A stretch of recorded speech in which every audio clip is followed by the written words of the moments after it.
Russia-Ukraine war live. Kremlin denies Putin has fled Moscow as plane mysteriously disappears from radar. The Independent UK.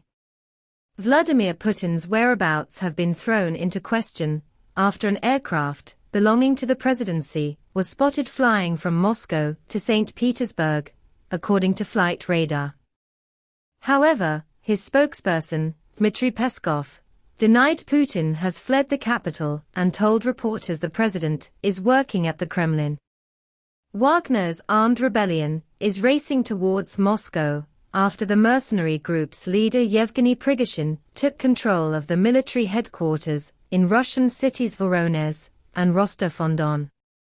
Prigozhin has said his forces have been attacked by artillery and helicopters since he launched his mutiny. Putin said an armed mutiny by Yevgeny Prigozhin was treason and a mortal blow to Russia's troops. In an emergency televised address, the Russian president said anyone who had taken up arms against his military would be punished. Prigozhin demanded Mr. Shoigu and Russia's top general Valery Gerasimov meet him in Rostov-on-Don, otherwise threatening to blockade the city of Rostov and head for Moscow. Key points. Kremlin denies Putin has fled Moscow as plane mysteriously disappears from radar. Wagner military column seen moving closer to Moscow as it passes Russian city of Voronezh. Furious Putin calls Wagner coup treason. This is a stab in the back to everyone in Russia. Helicopters rain down fire on Wagner soldiers. Ukraine president. Anyone who chooses the path of evil destroys themselves. William Matter.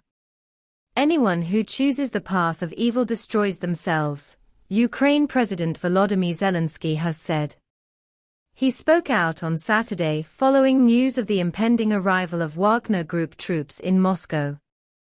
Mr. Zelensky added, "For a long time, Russia used propaganda to mask its weakness and the stupidity of its government. And now there is so much chaos that no lie can hide it. Russia's weakness is obvious. Full-scale weakness. And the longer Russia keeps its troops and mercenaries on our land, the more chaos, pain and problems it will have for itself later." Top U.S. general cancels trip to Middle East over Russia situation. Reuters. The top U.S. military officer, Army General Mark Milley, has cancelled a scheduled trip to the Middle East due to depart on Saturday, because of the situation in Russia, his spokesperson said. Mr. Milley, who was meant to travel to Israel and Jordan, also spoke on Saturday with his Ukrainian counterpart, his office said in a separate statement. The convoy of mutinous Wagner troops edging closer to Moscow is made up of around 5,000 men, a source close to the leadership in the Russian-held part of Ukraine's Donetsk province has claimed. The source said Wagner boss Dmitry Prigozhin had fewer than 25,000 men at his disposal in total, and that around 5,000 of them were in Rostov-on-Don after the group, led by senior commander Dmitry Utkin, seized the southern city key to Russia's war in Ukraine. The source said Wagner's plan for Moscow was to take up positions in a densely built-up area. Russia won't let Wagner turn mutiny into global crisis, says ex-Russian PM Medvedev.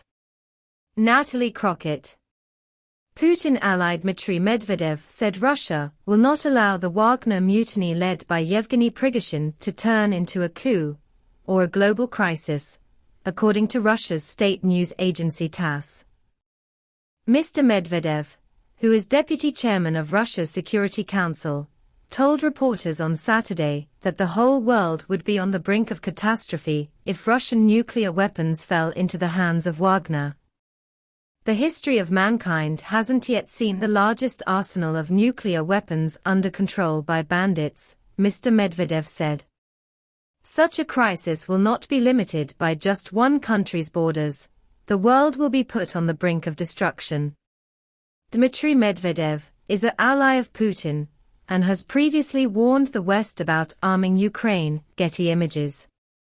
Dmitry Medvedev is an ally of Putin and has previously warned the West about arming Ukraine, Getty Images. Biden joins pledges unwavering support for Ukraine after call with world leaders. Natalie Crockett.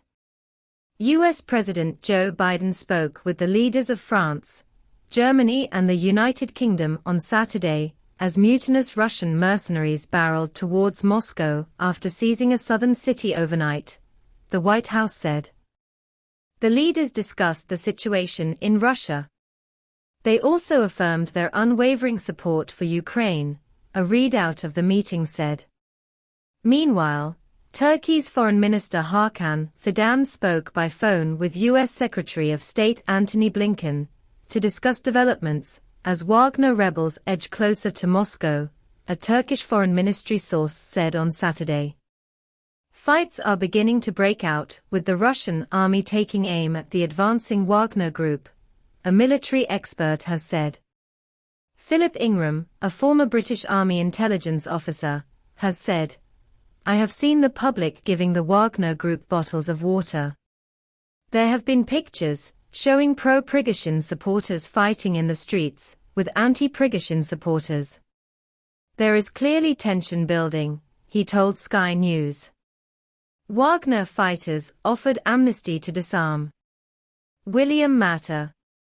Members of the Wagner group, who are moving towards Moscow, have been offered an amnesty if they disarm, it has been reported. TASS news agency has said that the offer has a time limit. Pavel Krasheninnikov, a Russian lawyer, is quoted as saying, "Wagner fighters can still lay down their arms and avoid punishment given their achievements during the special military operation in Ukraine, but they should do it fast." Putin on the phone with allies. William Matter.